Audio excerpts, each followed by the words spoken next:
नमस्कार मु Shahid dreams rider को स्वागत करुच्ची।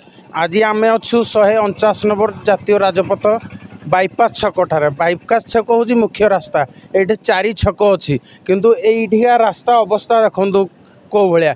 यू मु सहयोग कह देखेबे केते बड़ बड़ खाल होती। जदि किए खसी पड़ा कौन सी एक्सीडेंट है कौन पिला छुआ जीवन जाऊँगी हेतिपति दायी किए रे।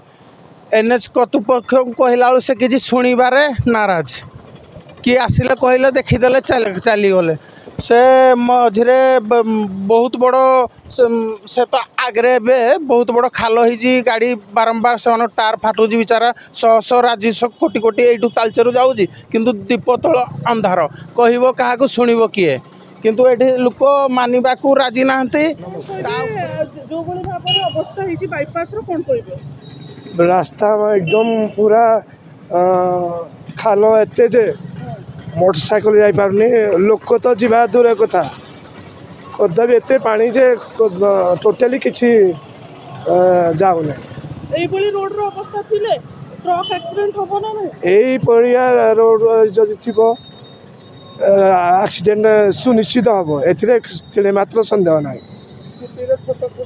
तेणु करी आमर सरकार को अनुरोध बेगी शीघ्र तुरंत खाल जो डिपो जो अच्छी तुरंत एरा जो ये करी गेटी सीमेंट दे फिलअप करंतु नहले केतबेले लोक मानकर जीवन चली जीवो तार संदेह ना।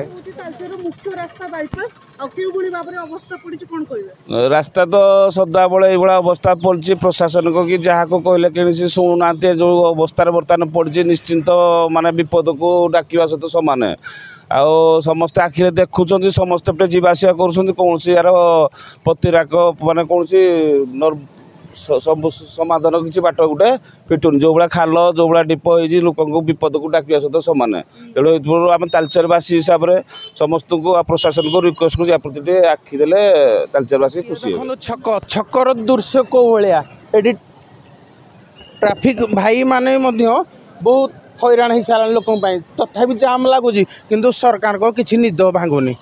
तालचेरु शाहिद खान का रिपोर्ट ड्रीम्स राइडर न्यूज।